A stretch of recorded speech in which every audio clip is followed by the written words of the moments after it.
కర్ణపిశాచి అనేది ఒక భయంకరమైన పిశాచిగా కొంతమంది చెప్తూ ఉంటారు. మరికొందరు దానివల్ల అనేకమైనటువంటి లాభాలు వస్తాయి అని చెప్తారు.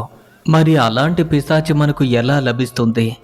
ఆ విషయాన్ని తెలుసుకునే ప్రయత్నం చేయగా కొందరు వ్యక్తులు అనిరంతర సాధ్యమైనటువంటి మంత్రసాధన చేసి దీన్ని సాధిస్తారని, మరికొందరు ఈ పిశాచిని తనంతట తనే వారి వశమవుతుందని, ఇలా ఒక్కొక్కరు ఒక్కో విధంగా ఈ కర్ణపిశాచి గురించి మాట్లాడుతుంటే ఒక వ్యక్తి మాత్రం వీటన్నింటికీ భిన్నంగా మనతో ఒక విషయాన్ని చెప్పడం జరిగింది. మరి వారు చెప్పినటువంటి ఆ రహస్యం ఏమిటనేది ఈరోజు ఈ వీడియోలో మనం తెలుసుకోబోతున్నాం. ఇక వివరాల్లోకి వెళ్తే, నా పేరు వీరనారాయణమ్మ, మాది విశ్వబ్రాహ్మణ కులం. ఇప్పుడు నా వయసు 72 ఏళ్ళు. ప్రస్తుతానికి మేము ఉంటున్నది కడప జిల్లాలోని ఓ గ్రామంలో. అయితే నాకు పెళ్లి కాకముందు నా తల్లిదండ్రులతో కలిసి వేరే గ్రామంలో ఉండేదాన్ని. అప్పటికి నా వయసు కేవలం 12 ఏళ్ళు. మా ఊరిలో మొత్తం చూసుకుంటే దాదాపుగా ఒక 72 ఇల్లు మాత్రమే ఉండేవి. ఊరు చిన్నదే కానీ అందరి మనసులు చాలా విశాలంగా ఉండేవి.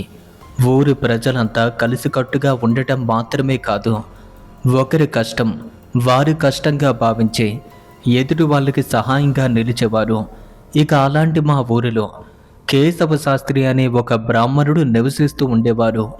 వారు సర్వజ్ఞులు, అన్నీ తెలిసిన వారు. ప్రతి ఒక్క చిన్న విషయాన్ని వారితో చర్చించాక మా గ్రామ ప్రజలు ఒక నిర్ణయాన్ని తీసుకునేవాళ్ళు. పైగా సుదూర ప్రాంతాల నుండి ప్రతిరోజు కూడా చాలామంది ప్రజలు మా గ్రామానికి వచ్చి వారిని కలిసి మంచి చెడులు అన్నీ కూడా తెలుసుకునేవారు. ఇక అలాంటి కేశవ శాస్త్రి గారి భార్య పేరు గోవిందమ్మ. ఆమె సౌందర్యంలో రూపవతి, మంచి గుణాలు కలిగి ఉన్నటువంటి వ్యక్తిత్వం. ఆమెకు తన భర్త అంటే పంచప్రాణాలు. మరి అలాంటి దంపతులకు సంతాన యోగం మాత్రం లేదు. ఇక గ్రామంలోని ప్రజలే వారి సంతానంగా భావించి మా అందరినీ కూడా ఎంతో చక్కగా చూసుకునేవారు. ఇక ప్రతి నిత్యం కూడా ప్రజల్లో మమేకమగ్గి అనునిత్యం కూడా వారి కష్టాలు సుఖాలు పంచుకుంటూ ఉండేవారు. ఇక వారిని కూడా మా గ్రామ ప్రజలు ఆది దంపతుల్లా కొలిచేవారు. మరి అలాంటి కేశవ శాస్త్రికి అప్పట్లో 13 ఎకరాల మాగాని పొలం ఉండేది. ఆ పొలం పండించడానికి రంగయ్య అనే ఒక వ్యక్తి పాలేరుగా ఉంటున్నాడు. అంటే అప్పట్లో పనివాడు. ఇక పొలం పనంతా కూడా రంగయ్య చూసుకోవడంతో కేశవ శాస్త్రికి పొలం యొక్క యాతనే ఉండేది కాదు. ఇక ఉదయాన్నే సూర్య నమస్కారాన్ని ముగించుకుని ఈశ్వరుని భక్తులు కావటంతో పూజలు అభిషేకాలు అన్నీ కూడా చేశాక సరిగ్గా ఉదయం 9 గంటల సమయానికి మా ఊరిలో ఉన్న శివాలయం వద్దకు వెళ్ళి కూర్చునేవారు. ఇక అక్కడ వారు కూర్చోవటంతోనే అక్కడ అవసరమైనటువంటి ప్రజలు మిగతా వారంతా కూడా ముహూర్తాల కోసం, మంచి చెడుల గురించి తెలుసుకోవటం కోసం అక్కడికే వెళ్ళి వారిని కలుస్తూ ఉండేవారు. ఇది కేశవ శాస్త్రి గారి యొక్క దినచర్య. అయితే ఒకరోజు తన పాలేరు రంగయ్య ఉదయాన్నే వాళ్ళ ఇంటికొచ్చి ఇంటి బయట నిల్చొని ఉంటే కేశవ శాస్త్రి గారు ఇంట్లో నుండి బయటకు వెళ్ళి, రంగయ్య, ఈరోజు మహాశివరాత్రి, ఈ మహాపర్వదినాన మనం చేయవలసినటువంటి కార్యక్రమాలేంటో నీకు కూడా తెలుసు కదా. మరి మా తండ్రి గారికి, తాతగారికి, వారితో పాటు మా ముత్తాత కూడా వారందరికీ ఇష్టమైనటువంటి ఆహారాన్ని ఈ రోజున పంచిపెడుతూ ఉంటాం. వారెవ్వరూ జీవించలేరు, కానీ ఇది మన అలవాటు. అందుకే నువ్వు వెళ్ళి మన పొలంలో ఉన్నటువంటి ఆ 3 సమాధుల్ని శుభ్రం చేసి పెట్టు. నేను అభిషేకాన్ని పూర్తి చేసుకుని నీ దగ్గరకు వస్తాను. అలా చెప్పి రంగయ్యను వారి పొలంలోకి పంపారు. ఇక రంగయ్య పొలంలోకి చేరుకుని ముందుగా వారి తండ్రి గారి యొక్క సమాధిని అలా మొత్తాన్ని శుభ్రం చేసి, ఇక అప్పుడు ఆ పొలం కట్టు అంచున ఉన్నటువంటి వారి ముత్తాత గారి యొక్క సమాధి వద్దకు చేరుకుని చుట్టూ తేరుకుపోయినటువంటి ముళ్ళ పొదల్ని తొలగించి వాటి వేళ్లను పీకుతూ ఉంటే బాగా లోతుగా మొలిచినటువంటి ఒక పొద యొక్క వేళ్ళు తనకు కొంచెం అడ్డం పడ్డట్టుగా అయింది. ఇక వెంటనే పక్కనే ఉన్నటువంటి పలుగు అనగా గుణపాన్ని తీసుకొని భూమిలో చాలా లోతున పొడుచుకుని ఉన్నటువంటి ఆ పొద యొక్క వేళ్ళను పెకలించబోయేసరికి అంత లోతులో ఉన్నటువంటి ఒక బరిణె మట్టితో సహా బయటకొచ్చింది. ఆ బరిని చూడగానే అది చాలా పురాతనమైందిగా కనిపించింది. ఇది ఎప్పుడూ సమాధి కట్టినప్పుడు ఈ బరిని కూడా ఇక్కడే పెట్టినట్టుగా ఉన్నారు. దానిలో ఏముందో చూద్దామని రంగయ్య వెంటనే దాన్ని చేతుల్లోకి తీసుకుని దాని యొక్క మూతను తెరిచే ప్రయత్నం చేశాడు. కానీ అప్పటికే అది మట్టిలో బాగా కూరుకుపోయింది. అంటే అన్నాళ్ళు మట్టిలో ఉంది కదా, మూత కూడా తెరుచుకోవటం లేదు. అందులో ఏముందో తెలుసుకుందాము అన్న ఉద్దేశంతో ఆ మూతను తెరిచే ప్రయత్నాన్ని ఇంకా చేస్తున్నాడు. అయినా సరే అది తెరుచుకోవటం లేదు. ఇక అంతలోనే తనకు ఒక ఆలోచన వచ్చింది.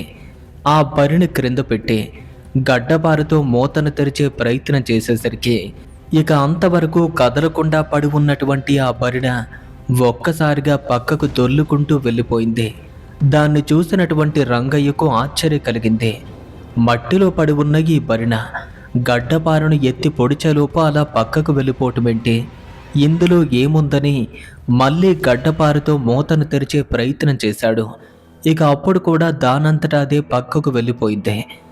అరే, చూస్తుంటే చాలా విచిత్రంగా ఉంది. జీవం ఉన్న మనిషిలాగా గడ్డపారం చూసి ఇది భయంతో పక్కకు వెళ్ళిపోతుంది. అసలు దీనిలో ఏముంది? అలా గడ్డపారను పక్కన పడేసి వెంటనే దాన్ని చేతుల్లోకి తీసుకుని గట్టిగా కుదుపసాగాడు.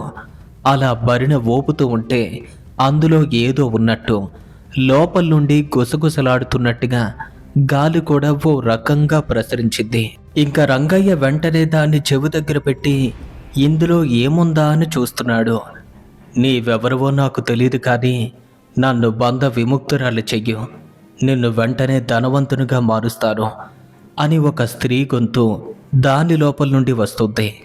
ఇక రంగయ్య స్త్రీ గొంతు వినగానే కొంచెం భయపడుతూ, ఇంతకీ నువ్వెవరివి, ఇందులో ఉండటానికి కారణమేంటి అని అడిగాడు. నేను ఎవరినో నీకు తరువాత తెలుస్తుంది, ముందు నన్ను విడిపించు అంటుంది. కానీ అంత చిన్న బరిణెలో అలా ఒక స్త్రీ గొంతు వినపడేసరికి రంగయ్యకైతే భయంగా అనిపించింది. తాను అనుకున్నాడు ఏదో దెయ్యంలా ఉందని. వెంటనే దాన్ని దూరంగా విసిరి అక్కడి నుండి ఇంటికి వెళ్ళే ప్రయత్నం చేశాడు. కానీ అంత దూరంలో పడిపోయినటువంటి ఆ బరిడ మళ్ళీ దొర్లుకుంటూ తన దగ్గరకొచ్చి, నన్ను విడిపించు, నీకు నేను మేలు చేస్తాను అంటుంది. ఇక ఆ దృశ్యాన్ని చూస్తున్న రంగయ్యకు ఎందుకో తెలియదు, కానీ ఒక్కసారి తెరిచి చూద్దాం, ఇదైతే పట్టపగలు, ఒకవేళ దెయ్యం లాంటిది ఏమైనా ఉన్నా సరే ఇటువంటి వేళలో నన్నేమీ చెయ్యదు కదా. ఇక వెంటనే దాని చుట్టూ పేరుకుపోయిన మట్టిని తొలగిస్తూ దాని మూతను గమనించి తన బలాన్నంతా కూడా ఉపయోగించి మెల్లగా దాని యొక్క మూతనైతే తెరిచాడు. అంతే, అది తెరుచుకున్న మరుక్షణమే లోపల నుండి చల్లని గాలి బయటకొచ్చి ఒక సుడిగాలిలా మారి ఆ ప్రదేశం అంతా కమ్ముకొని ఒక్కసారిగా రంగయ్య దేహాన్ని చుట్టేసింది. ఇక ఆ మూత తెరుచుకున్నంత వరకు మాత్రమే తాను రంగయ్య. ఆ తరువాత తనకేదో మైకం కమ్ముకున్నట్టు ఏదో తెలియనటువంటి ఒక విచిత్రమైన స్థితి. ఆ క్షణం తనలో తాను మాట్లాడుకుంటున్నాడు. ఎన్నో ఏళ్లుగా ఈ మట్టిలో మిగిలిపోయాను, నా జీవితం ఇక్కడే అంతమైపోతుంది అనుకున్నాను. కానీ ఈ వ్యక్తి దయ వల్ల మళ్ళీ బయటకొచ్చాను. ఇప్పటికే ఆలనా పాలనా లేక పూర్తిగా కృషించిపోయాను. ఇప్పటికైనా నన్ను పాలించే వాళ్ళు ఉంటే మళ్ళీ నాకు పూర్వ వైభవం వస్తుంది. ఇక ఈ వ్యక్తి యొక్క యజమానిని ఎలా అయినా ఆవహించాలి, మరి దానికి మార్గమేంటని అలా ఆలోచిస్తూ ఇంటికి చేరుకున్నాడు రంగయ్య. ఇంటికి చేరుకున్నది కేవలం రంగయ్య దేహం మాత్రమే. కానీ అతన్ని ఏదో ఆవహించింది, అదేంటో ఎవ్వరికీ తెలియదు. మరి అలా ఇంటికి చేరుకున్నటువంటి రంగయ్యను కేశవ శాస్త్రి గారి భార్య గోవిందమ్మ చూసింది. రంగయ్య, సమాధుల్ని శుభ్రం చేశావా అని అడిగింది. చేశాను అన్నాడు. అమ్మ, అయ్యవారు ఇంట్లో లేరా అని అడిగాడు. మీ అయ్యగారు ఇప్పుడే ఎలా వస్తారు, అందులోనూ ఈరోజు మహాశివరాత్రి, సాయంత్రం అయితే కానీ ఇంటికి రారు కదా అనగా రంగయ్య ఏదో వాసన పసిగడుతున్నట్టుగా కనిపించాడు గోవిందమ్మ కంటికి. ఇవాళ నీకేమైందిరా, కుక్కలా వాసన పసిగడుతున్నావు అని అడిగింది. ఏమీ లేదమ్మా, మీ ఇంట్లో నెయ్యితో చేసిన బొబ్బట్ల వాసన వస్తుంది, అందుకే అలా చూస్తున్నాను. నాకు కూడా తినాలనిపిస్తుంది, కొంచెం ఉంటే తెచ్చిపెట్టమ్మా అని అడిగాడు. నీకేమైనా పిచ్చి పట్టిందా? ఇప్పుడే బొబ్బట్లు ఎలా తింటాం? ఇంకా పూజ కూడా పూర్తి కాలేదు, అది అయిపోయాక ఇస్తానులేరా, అక్కడే కూర్చో అని చెప్పింది. ఇక రంగయ్య వెంటనే ఇంటి బయట అక్కడే ఉన్నటువంటి ఒక నిమ్మ చెట్టుకు దగ్గరగా ఒక బండి ఉంటే దానిపైన వెళ్ళి కూర్చున్నాడు. ఇక గోవిందమ్మ వెంటనే ఇంట్లో పూజ అయితే మొదలుపెట్టింది. అభిషేకం పూర్తయిన తరువాత ముందుగా శివయ్యకు ప్రసాదాన్ని అర్పించి తరువాత తన యొక్క భర్త, తండ్రి గారికి, తాతగారికి, అలాగే ముత్తాత గారికి వరుసగా ఉన్నటువంటి అన్ని ఫోటోల వద్ద బొబ్బట్లు పెట్టి ఆ పూజ పూర్తయిన వెంటనే గోవిందమ్మ ఇంటి బయటకు వస్తుంటే, అమ్మా, బొబ్బట్లు పెడతారని ఎదురు చూస్తున్నాను, కానీ ఇంకా ఇవ్వనే లేదు అని పిలిచాడు రంగయ్య. ఒరే, ఇంత కక్కుతుగా తయారయ్యావేంటి? నీకు పెట్టకుండా మేమెప్పుడైనా తినేస్తామా ఏంటి అని రంగయ్యను తిడుతూ ఇంట్లోకి వెళ్ళిపోయింది. ఇక ఆ ఇంట్లోకి వెళ్ళిపోయినటువంటి గోవిందమ్మ ఒక విస్తరాకులో 4 బొబ్బట్లు తెచ్చి వెంటనే రంగయ్య చేతిలో పెట్టింది. ఇక రంగయ్య ఆవురావురమంటూ వాటిని రెప్ప మూసి తెరిచేలోపు తినేశాడు. అమ్మా, నెయ్యితో చేసిన బొబ్బట్లు చాలా బాగున్నాయమ్మా, చాలా నచ్చిందమ్మా, ఇంకా తినాలనిపిస్తుంది, ఇంకో 4 ఇవ్వండమ్మా అని అడిగాడు. ఏమైందిరా ఈరోజు? నిన్నేదైనా పిశాచి పట్టుకుందా ఏంటి? ఎప్పుడూ తెలుసుకుని ఇస్తే తప్ప ఒక్కసారి కూడా ఇలా చెయ్యలేదు, ఇలా నోరు విరిచి అడుగుతున్నావేంటి? నిజంగానే నీకేదైనా పట్టుకుందేమో అనిపిస్తుందిరా, ఒక్కసారి అయ్యగారికి చూపించుకొని అరిచింది. అందుకు రంగయ్య, అదేమీ లేదమ్మా, ఎందుకో ఈరోజు నోరు విడిచి అడగాలి అనిపించింది, ఇంకో 4 తెచ్చి పెట్టండమ్మా అని వేడుకున్నాడు. నేను వండేదే కాసిన్ని, వాటిల్లో సగం నీకే ఇచ్చేశాను, ఇంకా మాకు మిగిలేదేంటి? దేవునికి ప్రసాదం పెట్టింది 4 అని చెప్పేసరికి అందుకు రంగయ్య వెంటనే, ఎందుకమ్మా అబద్ధం చెప్తున్నావు? శివుని లింగాకారం ముందు 11 బొబ్బట్లున్నాయి, వారి తండ్రి గారి ముందు 8, తాతగారి ముందు 6 ఉన్నాయి, వారి ముత్తాత గారి ముందు 4 ప్రసాదంగా పెట్టారు కదా, పోనీ వారి ముత్తాత గారి ముందు ఉన్న 4 బొబ్బట్లు నాకు ఇవ్వండి, కొంచెం పుణ్యమైనా వస్తుంది అన్నాడు. రే, నీకేమైనా పిచ్చి పట్టిందారా? ఏదో నువ్వే వండినట్టుగా అలా లెక్కలు చెప్తున్నావు. అసలు ఎవరికి ఎన్ని పెట్టానో ఇంతవరకు సరిగ్గా నాకే తెలియదు, ఏదో నువ్వే వచ్చి లెక్క పెట్టినట్టుగా చెప్తున్నావేంటి? ఇంకేమీ లేవు, ముందు ఇక్కడి నుండి వెళ్ళిపో అని చెప్పింది. ఇక ఆ మాటలు విన్నటువంటి రంగయ్య, ఎందుకమ్మా అలా అబద్ధం చెప్తున్నావు? మీకు అయ్యగారి ముత్తాత అంటే అస్సలు ఇష్టమే ఉండదు, అందుకే వారి ఫోటో ముందు కేవలం 4 పెట్టారు, వాటినైనా ఇవ్వండి, మీకు పుణ్యం ఉంటుంది అనేసరికి ఇక అప్పటికి గోవిందమ్మ ఒళ్ళంతా కూడా చెమటలు పడుతున్నాయి. వీడు చెప్తుంది నిజమేనా? అసలు ప్రసాదం పెట్టి నాకే పూర్తిగా లెక్క తెలీదు, పైగా నా భర్త ముత్తాత అంటే నాకు అసలు ఇష్టం లేదు, ఆ విషయం వీడికెలా తెలిసిందే? అయినా ఆ నిజాన్ని వీడిప్పుడు ఎలా చెప్పగలుగుతున్నాడు? ఈ విధంగా కొంచెం ఆశ్చర్యపోతూ ఆలోచిస్తుంటే, ఏంటమ్మా ఇంకా ఏం ఆలోచిస్తున్నారు? వెళ్ళి ఆ 4 బొబ్బట్లు నాకు తీసుకురండి, ఈ విషయాన్ని మీ వారితో కూడా చెప్పను అనేసరికి గోవిందమ్మ అప్పటికే వణికిపోతుంది. అసలు వీడు నిజం చెప్తున్నాడా లేదా నోటికొచ్చినట్టుగా వాగుతున్నాడా? అలా వెంటనే ఇంట్లోకి పరిగెత్తుకు వెళ్ళి పూజా మందిరంలోకి చేరుకుంది గోవిందమ్మ. ముందు శివలింగం దగ్గర బొబ్బట్లు లెక్క పెట్టగా సరిగ్గా 11 ఉన్నాయి. కేశవ శాస్త్రి గారి యొక్క తండ్రి ముందు 8 ఉన్నాయి. ఇక వారి తాతగారి ఫోటో ముందు 6 కనిపిస్తున్నాయి. ఇక ముత్తాత గారి ఫోటో ముందు చూస్తే సరిగ్గా రంగయ్య చెప్పినట్టు 4 బొబ్బట్లు కనిపించాయి. వాటిని చూడగానే గోవిందమ్మకు ఆశ్చర్యం కలిగింది. ఇది నిజమే, అనుమానమే లేదు, వీడు ఏదో చేశాడు, ఏదో క్షుద్రశక్తిని వెంట పెట్టుకొని వచ్చాడు, లేదంటే ఇలా చెప్పడం కష్టం. ఏ శక్తి లేకుంటే ఎక్కడ ఉన్న బొబ్బట్ల గురించి ఇంత ఖచ్చితంగా వీడికలా తెలుస్తుంది? వీడు నా భర్త వద్ద నన్ను ఇబ్బంది పెట్టేలా ఉన్నాడు. అలా చెమటలు పట్టిన శరీరాన్ని చీర కొంగుతో తుడుచుకుంటూ పొయ్యి వద్ద పెనం పక్కనే ఉన్నటువంటి ఇంకో 4 బొబ్బట్లు తీసుకువెళ్ళి రంగయ్యకు పెట్టింది. వాటిని కూడా తినేశాడు. అమ్మా, ఇంకో 4 ఉంటే ఇవ్వు అని మళ్ళీ అడిగాడు. రే, నీకు ఈరోజు బాగా పిచ్చి పట్టిద్దే. లేకపోతే పదే 10 సార్లు 4 అని అడుగుతూనే ఉన్నాం. ఎక్కడి నుండి తీసుకొస్తాను అని అడిగిందే. అమ్మా, మీరిప్పుడు తీసుకొచ్చినవి పొయ్యి పక్కనే ఉన్నవి. ఇంకా దేవుని మూల చాలా ఉన్నాయి.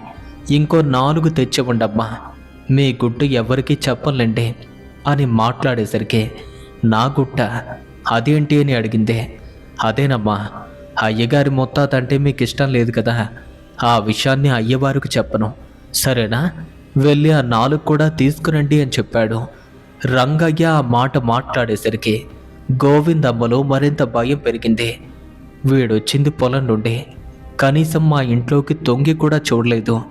కానీ ఇంట్లో ఉన్నవి అన్నీ ఎన్ని అని చూసినట్టుగా చెప్తున్నాడు. ఇంకా వీడిని ఇలాగే ఉంచడం మంచిది కాదు. ఆ 4 తెచ్చి వీడి ముఖాన్ని కొడితే తినేసిపోతాడు.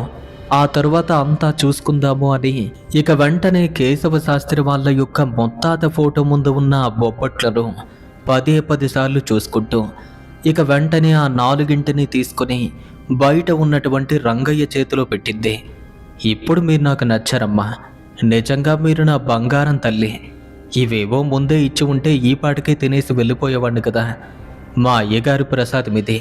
అలా అపురూపంగా లొట్టలు వేసుకుంటూ తింటున్నాడు రంగయ్య. కానీ అక్కడ గోవిందమ్మ గుండెల్లో రైళ్లు పరిగెడుతున్నాయి. ఏది వేస్తే అది తినిపోవటం తప్ప ఏనాడు ఈ విధంగా నోరు తెరిచి అడిగేవాడే కాదు. మరి అలాంటి రంగయ్యకు ఇంట్లో విషయాలు కూడా ఎలా తెలిసాయి? నిజంగానే వీడు ఏమైనా క్షుద్ర విద్యలు లేచుకున్నాడా ఏంటి? అలా అనుకుంది గోవిందమ్మ. ఇక రంగయ్య వాటిని తిని శివాలయం వద్ద ఉన్నటువంటి కేశవ శాస్త్రి వద్దకు వెళ్ళాడు. అయ్యా, ఇప్పటికే చాలా సమయం అయింది, భోజనం చేయాలి కదా, పదండి వెళ్దామని పిలిచాడు. ఇక కేశవ శర్మ ఆలయం నుండి బయటపడి రంగయ్య గొడుగు పట్టగా ఆ గొడుగు నీడలో నడుచుకుంటూ ఇద్దరూ కలిసి ఇంటికొచ్చారు. అలా వారిద్దరూ కూడా నడిచి వస్తుంటే రంగయ్యను చూస్తున్నటువంటి గోవిందమ్మ భయపడుతుంది. ఒకవేళ ఆ రహస్యాన్ని నా భర్తతో కనుక చెప్పేశాడా ఏంటి అనుకుంది. ఇక రంగయ్య ఏమీ మాట్లాడకుండా అయ్యవారిని ఇంట్లోకి వెళ్ళమని చెప్పి తిరిగి తనింటికైతే వెళ్ళిపోయాడు. ఇక శాస్త్రి గారు కాసేపటి వరకు విశ్రాంతి తీసుకుని భోజనానికి కూర్చున్నారు. గోవిందమ్మ తన భర్తకి అన్ని పదార్థాలను కూడా చక్కగా వేసి పక్కనే విసనకర్రతో విసురుతూ ఉంటే అతను కడుపు నిండా భోంచేస్తున్నారు. కానీ గోవిందమ్మ మనసులో ఏదో ఆలోచన, అదేంటో బయటకు చెప్పలేకపోతుంది. ఇక తన మనసులో ఆందోళనను శాస్త్రి గారు గమనించి, గోవిందమ్మ, ఈరోజు ఏదో ఆలోచిస్తున్నట్టుగా కనిపిస్తున్నావు. ఆ విషయం నాకు కూడా చెప్తే దానికి పరిష్కారం ఏంటో చెప్తాను కదా అలా అన్నారు. కానీ గోవిందమ్మకు ఎలా చెప్పాలో తెలియటం లేదు. చెప్పు, పర్వాలేదు, అదేమైనా పర్వాలేదు అనగా, ఏవండి, మనకు పెళ్ళయ్యి దాదాపుగా 40 ఏళ్ళు అయింది. మనకు సంతానమే లేదు. కనీసం దానికి కారణమేంటో కూడా మనకు తెలీదు అని ఆ విధంగా చెప్పడం మొదలుపెట్టింది. గోవిందమ్మ, సంతానం గురించి ఆలోచించే వయసు కూడా మంది కాదు. ఆ పరమశివుని సన్నిధిలో వారిని దర్శిస్తూ చివరి సమయంలో ప్రాణాలు విడవటం తప్ప ఇంకా మనకు ఎటువంటి కోరికలు ఉండకూడదు. మనకు సంతాన యోగం లేదు, అందుకే ఇలా జరిగింది. పదే వాటి గురించి ఆలోచించి నీ మనసు పాడు చేసుకోకు, నన్ను బాధ పెట్టొద్దు అని చెప్తుంటే, ఏమండి, మిమ్మల్ని తీసుకురావటం కోసం రంగయ్య గుడికొచ్చాడు కదా, మీతో నా గురించి ఏదైనా చెప్పాడా అని అడిగింది. అందుకు శాస్త్రి గారు, అబ్బే, అలాంటిదేమీ లేదే. అయినా వాడు మన బిడ్డలాంటివాడు, నీ గురించి కొత్తగా ఏం చెప్తాడు? నిన్ను తన సొంత తల్లిలా చూస్తాడు, ఇంకా వాడి గురించి చెప్పడానికి ఏముంది అనగా, అలా కాదండి, ఈరోజు మన ఇంట్లో ఒక విచిత్రమైన సంఘటన జరిగింది. అలా పొలంలోకి వెళ్ళి వచ్చినప్పటి నుండి ఆమె చూసినటువంటి ఆ దృశ్యమంతా వారితో చెప్పగా, వాడి ముఖం, వాడికి క్షుద్రశక్తులు సంపాదించడమేంటి, ఏదో నోటికొచ్చినట్టుగా వాగిస్తుంటాడు.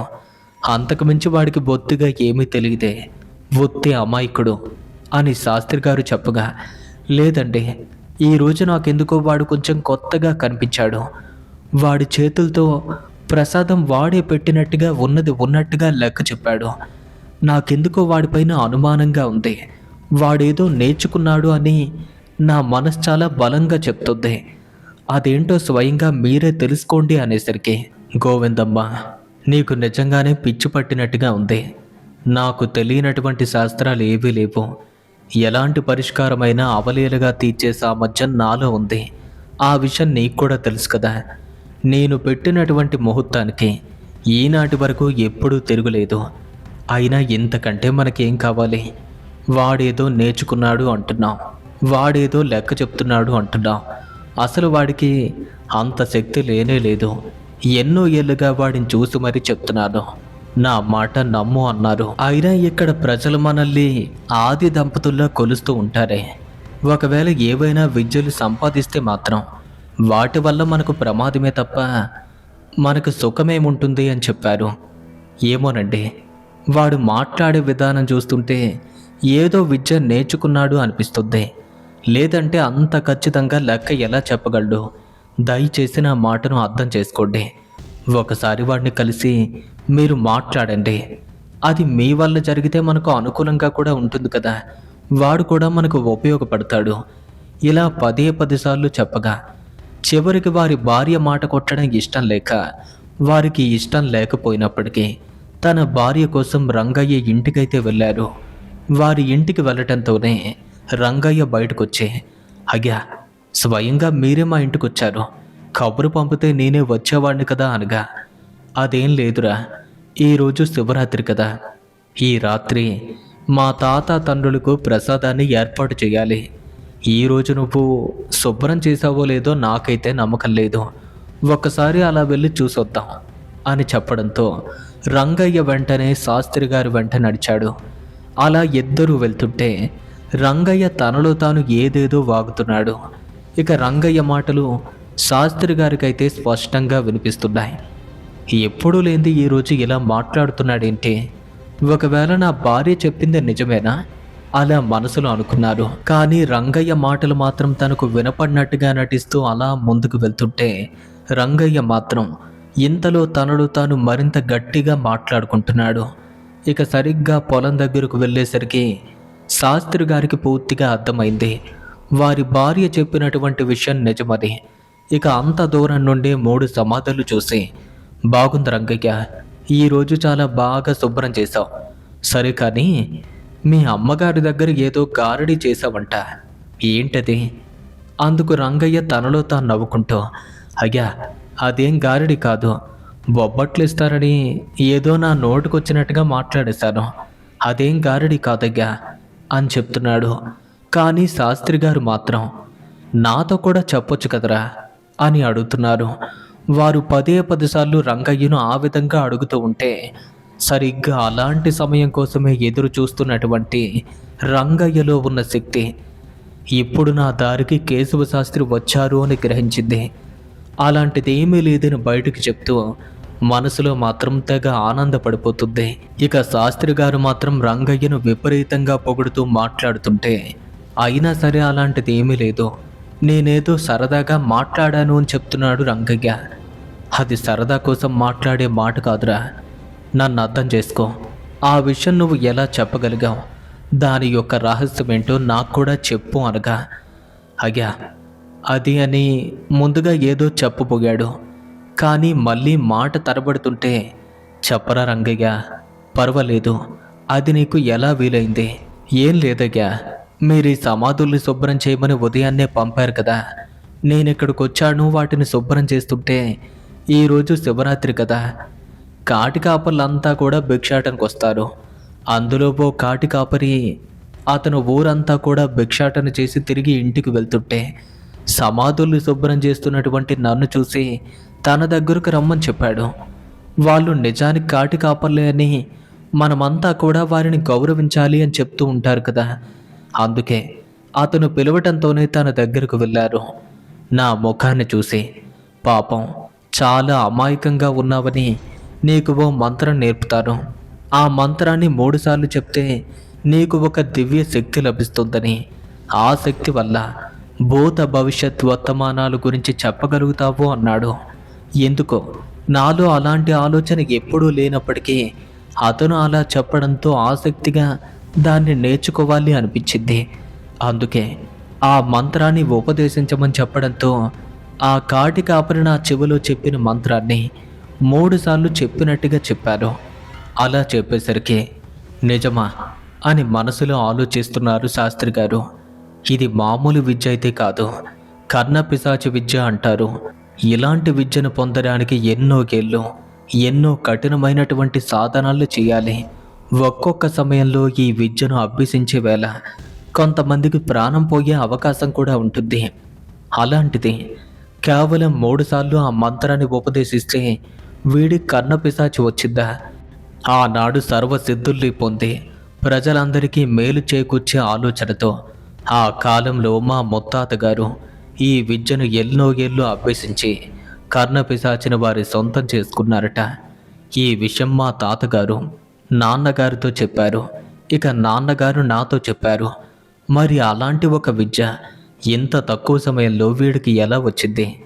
వీడు నిజమే చెప్తున్నాడా, లేక నాకు కూడా ఏదైనా అబద్ధం చెప్పి ఆట పట్టిస్తున్నాడా? సరే రంగయ్య, ఒక ప్రశ్న. ఇప్పుడు అమ్మగారు ఇంట్లో ఏం చేస్తున్నారు అని అడిగారు. అమ్మగారు ఈ సమయంలో ఇంట్లో అంట్లు తోముకుంటున్నారు అని చెప్పాడు. లేదు లేదు లేదు, నువ్వంతా కూడా అబద్ధం చెప్తున్నావు. ప్రతిరోజు ఈ సమయానికి మీ అమ్మగారు నిద్రపోతూ ఉంటారు అనగా. అయ్యా, ఈరోజు మహాశివరాత్రి. ఇలాంటి పర్వదినాన అమ్మగారు జాగరణకు భంగం కలిగించారు కదా, అందుకే ఈరోజు మాత్రమే నిద్రపోకుండా పనులు చేస్తున్నారు అనేసరికి శాస్త్రి గారికి కొంచెం ఆశ్చర్యం కలిగింది. అసలు ఏ లోక జ్ఞానం తెలియనటువంటి ఈ రంగయ్య ఇన్ని మాటలు మాట్లాడుతున్నాడా? ఇది నిజమే కావచ్చు అలా మనసులో ఊహించుకొని, సరే కానీ ఆ మంత్రమేంటో నా చెవిలో కూడా చెప్పగలుగుతావా అని అడిగారు. ఆ మాట శాస్త్రి గారు చెప్పడంతోనే రంగయ్యలో కుతూహలం పెరిగింది. ఎన్నాళ్ళు భూమిలోనే బంధింపబడి నా జీవితం అక్కడే ముగిసిపోతుంది అన్నవేళ మళ్ళీ ఎన్నాళ్ళు తరువాత ఆ ఇంట్లో అడుగు పెట్టబోతున్నాను. అసలు ఇటువంటి అవకాశం కోసమే కదా ఎన్నాళ్ళు కూడా ఎదురు చూసింది. ఇప్పటికే కృషించినటువంటి నా దేహాన్ని ఈ క్షణంతో మళ్ళీ వృద్ధి చేసుకుంటాను. ఇక నుండి వీరిని నా ఏలుకగా మలుచుకుంటాను. అలా రంగయ్య తనలో తాను మురిసిపోతున్నాడు. కానీ అసలు విషయం శాస్త్రి గారికి మాత్రం తెలియదు. ఇక అందుకని రంగయ్య అసలు రహస్యాన్ని మాత్రం తనకు తెలియకుండా జాగ్రత్త పడుతూ, సరే అయ్యా, ఆ మంత్రాన్ని మీతో చెప్తాను అంటూ వారి చెవులు ఆ మంత్రాన్ని 3 సార్లు చెప్పి, ఇది ఒక తాంత్రిక పరిహారంలా కాకుండా వామాచార పద్ధతిలో కూడా దీన్ని మనం వశం చేసుకోవచ్చని కాటి కాపరినాతో చెప్పాడు అని చెప్పాడు రంగయ్య. ఇక ఆ మాట వినగానే శాస్త్రి గారికి తన ముత్తాత గారైనటువంటి రామకృష్ణ శాస్త్రి గారు గుర్తొచ్చారు. అలా ఇద్దరూ మాట్లాడుతూ కాసేపు అక్కడే ఉండి తిరిగి ఇంటికైతే వచ్చేశారు. ఇక గోవిందమ్మ తన భర్త రాకను గమనించి సంతోషంగా వారికి ఎదురుగా వెళ్ళి, వాడిని కలిశారా అండి అని అడిగింది. కలిశాను, అసలు విషయం కూడా తెలిసిందే. ఆ మాట విన్నటువంటి గోవిందమ్మ ఆశ్చర్యంతో, అవునా, నా మాట నిజమేనా అండి అని అడిగింది. నిజమే, కానీ అలాంటి విద్యను నేర్చుకోవటం మంచిది కాదు. అది ఒక భయంకరమైనటువంటి కర్ణపిశాచి విద్య. పైగా తనకి కాటి కాపరి చెప్తున్నాడు అంటున్నాడు. ఆ మాట వింటేనే నాకెందుకో భయంగా ఉంది. కారణం ఏంటో నీకు కూడా తెలుసు కదా. పూర్వం మా ముత్తాత కూడా దాన్ని నేర్చుకున్నాడు. అంటే ప్రజలకు ఉపయోగపడుతుందని. వారి తండ్రి గారు వద్దన్నప్పటికీ వినకుండా ఊరి సుఖాన్ని కోరి ఓ కాటి కాపరి ద్వారా ఈ విద్యను తానైతే అభ్యసించారు. అది వారికి స్వాధీనమైన కొన్నాళ్ళు అంతా బాగుంది. తన కోరికలు తీర్చడం మా తాత వశం మాత్రం కాలేదు. అది తీర్చలేరని తిరిగి వెళ్ళిపోమ్మని చెప్పడంతో అది మాత్రం విడిచిపెట్టలేదు సరికదా. అనారోగ్యరీత్యా ఎన్నో ఇబ్బందులు పెట్టింది. అందరి ముందు తాతయ్యను అవమానపరిచి చివరికి వారంతటి వారే చనిపోయేలా ప్రేరేపించింది. మరి అలాంటి విద్యను మనం నేర్చుకోవటం, దాన్ని సొంతం చేసుకోవటం ఎందుకు? ఇప్పటికైతే మన ప్రాణాలు హాయిగా ఉన్నాయి కదా, మనకు ఇటువంటిదేమీ వద్దు అని చెప్పారు. కానీ గోవిందమ్మ శాస్త్రి గారి మాటలైతే వినిపించుకోలేదు. ఎందుకు పనికిరాని ఒక అనామకుడు దాన్ని వాడు సొంతం చేసుకున్నాడు. అన్నీ తెలిసిన మీరు మాత్రం దాన్ని వద్దంటున్నారు. ఇప్పటికే వాడి దగ్గర అది ఉంది. ఈ ప్రాంతవాసులు ఇక మీద వాడి దగ్గరకు తప్ప మన దగ్గరకు రారని కూడా చెప్తుంది. అయినా మనం ఉండటానికి తినటానికి ఏమాత్రం కొరవలేదు. 2 తరాలకు సరిపడా ఆస్తులు అన్నీ కూడా ఉన్నాయి. ఇది తిని ఉండకుండా లేనిపోని పిశాచాలు తెచ్చి ఇంట్లో పెట్టుకోవటం ఎందుకే? ఏదో కొరువుతో తలగొక్కున్నట్టుగా ఉంటుంది. లేనిపోని ఆశలకు పోగి మన జీవితాన్ని నాశనం చేసుకోవటం నాకు ఇష్టం లేదు. ఆ విధంగా శాస్త్రి గారు ఆ ఆలోచనను వెంటనే విరమించుకోమని చెప్పారు. కానీ గోవిందమ్మ మాత్రం తన భర్త మాటల్ని లెక్క చేయకుండా ఆ విద్యను నేర్చుకుని ఆ పిశాచిని వారి సొంతం చేసుకోమని అతనిని ఎంతగానో ప్రేరేపిస్తుంది. కానీ శాస్త్రి గారు మాత్రం అలాంటి ఆశలు వద్దు అని చెప్తున్నారు. అయినా సరే గోవిందమ్మ వినిపించుకోలేదు. కన్న పిశాచిని వారి వశం చేసుకోవాలి అని మొండిపట్టు పట్టింది. సరే, దాని యొక్క పరిణామాలు నీకు తెలియకపోవడంతో దాన్ని తీసుకొద్దాము అంటున్నాం, తెచ్చి ఇంట్లో పెట్టుకోమంటున్నాం, అనుభవించు.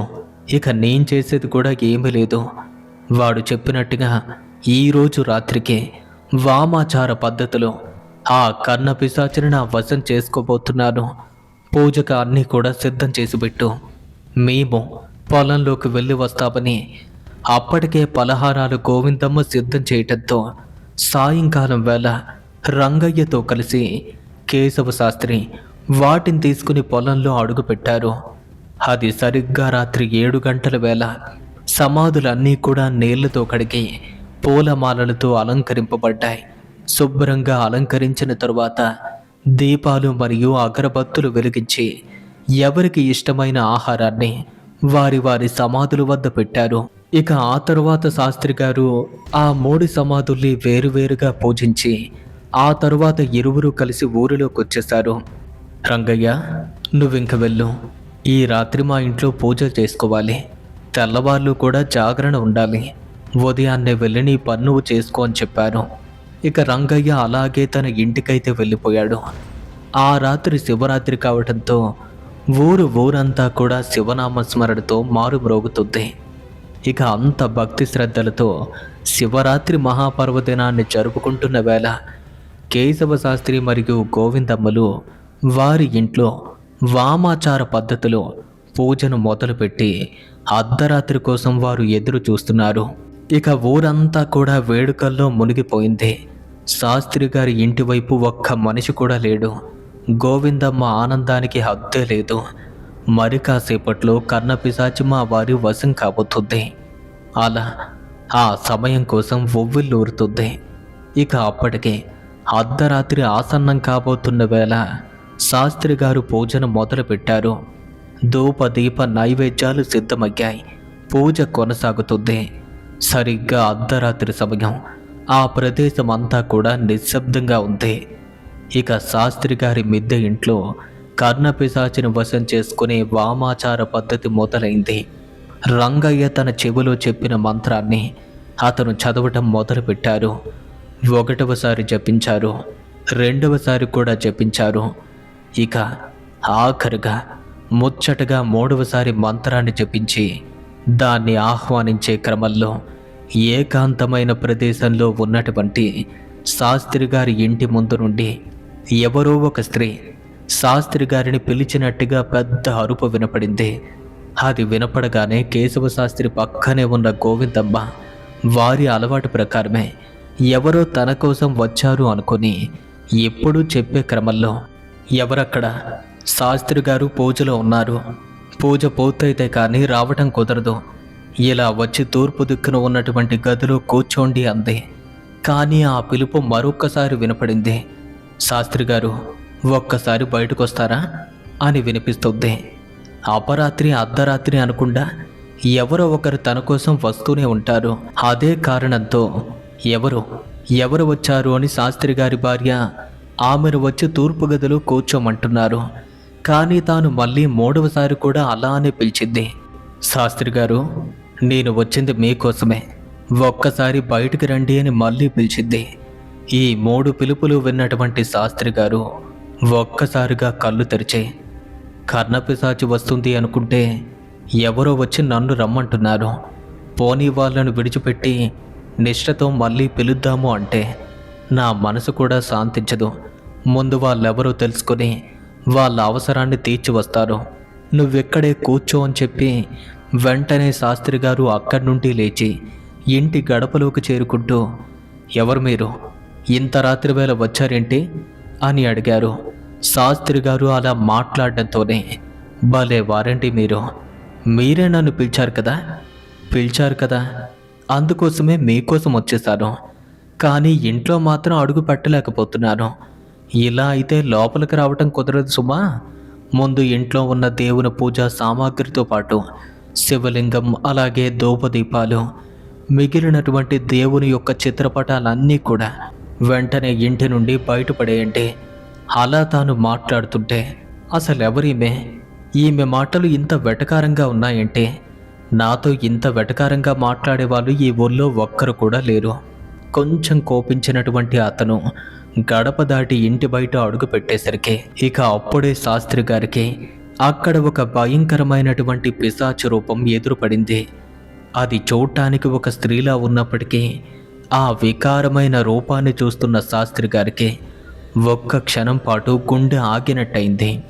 ఇక శాస్త్రి గారు భయపడుతూ ఇంట్లో ఉన్నటువంటి తన భార్య గోవిందమ్మని పిలుస్తున్నారు. శాస్త్రి గారి గొంతు వణుకుతూ ఆమెను పిలువగానే, అసలేం జరిగింది, ఎందుకు పిలుస్తున్నారు అని గోవిందమ్మ వెంటనే లోపల నుండి బయటకైతే వచ్చింది. అలా వచ్చి చూస్తుంటే తనకక్కడ ఎవ్వరూ కనపట్టలేదు. కానీ శాస్త్రి గారు మాత్రం, కర్ణ పిశాచం మన ఇంటికి వచ్చేసింది, ఇప్పుడు నా ఎదురుగా నిలబడి ఉంది, దాన్ని చూడాలంటేనే నాకు ధైర్యం సరిపోవటం లేదు. ఇంట్లో ఉన్నటువంటి ధూపదీప నైవేద్యాలు, చిత్రపటాలతో పాటు స్వామివారి యొక్క శివలింగాన్ని కూడా బయటపడేయమంటుంది అని చెప్తుంది. అలా చేస్తే అది మన ఇంట్లోకి వస్తుందట. నాకేమీ కనపడటం లేదండి, మీరు అనవసరంగా భయపడి నన్ను కూడా భయపెడుతున్నారు. అర్థమైంది, మొదటి నుండి కూడా అది ఇంట్లోకి తీసుకురావటం మీకు ఇష్టం లేనట్టుగా మాట్లాడుతున్నారు. ఇప్పుడు కూడా అలాగే భయపడ్డట్టుగా నటించి నన్ను భయపెట్టి నా కోరిక నుండి ఇప్పుడు కూడా విరమింపజేయాలి అని చూస్తున్నారు. ఇంకా ఎలాంటి పిశాచి మన ఇంటికి రాలేదు. ఒకవేళ అటువంటి పిశాచి వస్తే నాకు కూడా కనపడాలి కదా అని చెప్తుంది. అయ్యో, నిజమే చెప్తున్నానే, నా మాట నమ్మవే అని శాస్త్రి గారు భయంతో వణుకుతూ చెప్తుంటే తాను మాత్రం నమ్మటం లేదు. నీ ముఖం, అది నా కళ్ళ ఎదురుగానే ఉంది, నాతో మాట్లాడుతుంది, వస్తానని చెప్తుంది. వస్తే రానివ్వండి, మగవాళ్ళయ్యుండి అలా భయపడతారేంటి? కావాలనే కదా మనం దాన్ని పూజ చేసాం.